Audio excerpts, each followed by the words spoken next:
Frost leave Truss in the lurch, handle Brexit mess with EU without ECJ's help on NE protocol. Liz Truss's refusal to trigger Article 16 amounts to Brexit capitulation, former MEP Ben Habib has claimed. And Mr. Habib, who was one of 29 Brexit Party candidates elected to the European Parliament in 2019, fears the Foreign Secretary is poised to accept the European Court of Justice's role in Northern Ireland, something completely unacceptable to him and many other stalwarts. Ms. Truss was handed the role of Brexit negotiator last month after the resignation of Lord David Frost. Since then, the Tory MP for South West Norfolk has talked of picking up the pace in Brexit negotiations with Brussels, and is hosting Ireland's Foreign Minister Simon Coveney on Thursday. However, Mr. Habib, who spearheaded an unsuccessful legal challenge against the protocol last year, was not optimistic about the prospect of her delivering a satisfactory outcome. He said, "Many will say the Foreign Secretary has only just taken over Lord Frost's job and cannot yet be judged on her commitment to reclaiming Northern Ireland. They are wrong. Her direction of travel is already known. Many of the concerns centre on the Northern Ireland Protocol, the controversial mechanism aimed at preventing a hard border on the island of Ireland. Critics claim by keeping Northern Ireland in the EU's single market for goods, the protocol has instead resulted in a border down the Irish Sea." Referring to the means by which the UK could suspend the protocol, Mr. Habib said of Ms. Truss, if she meant business, she needed immediately to invoke Article 16, setting in train a formal period of 1 month in which to reach agreement with the EU. Negotiations have already been going on for far too long. 1 month, formally invoked, would have been more than enough to determine if any agreement with the EU was possible, Mr. Habib stressed.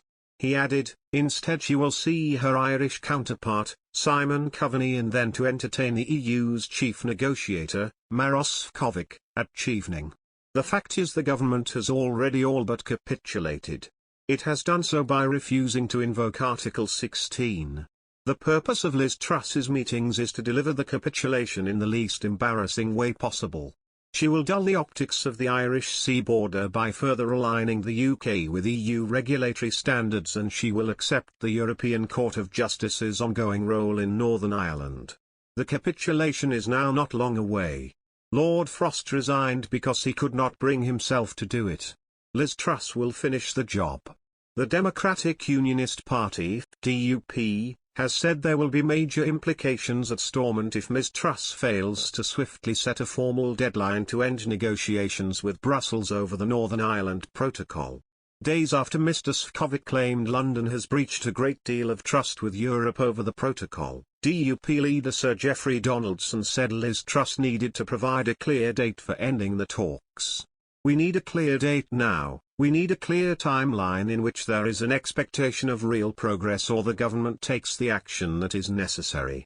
It is crucial that Liz Truss moves this process forward quickly and that we get real and meaningful progress on a range of issues, not least of which is removing the checks on the movement of goods within the United Kingdom internal market." Sir Geoffrey would not specify a reasonable deadline for Ms. Truss to make progress, but added, January is going to be an absolutely crucial month. If we don't get rapid and decisive progress, and one side or the other is kicking the can down the road, this will have major implications for the stability of the political institutions in Northern Ireland. Tweeting after her first conversation with Mr. Sefcovic on December 21, Ms. Truss said, "The UK government position is unchanged. We need to urgently resolve the problems with the Northern Ireland Protocol. The joy of British corruption is that there are no crude brown envelopes stuffed with notes. Money is never seen changing hands. Negotiation is via a pat on the shoulder, a placement at a dinner, a nod at the tennis net. There need not be a direct quid pro, but favours can flow both ways, a party donation, a contract, a planning refusal overturned, all rounded off with the knighthood or peerage.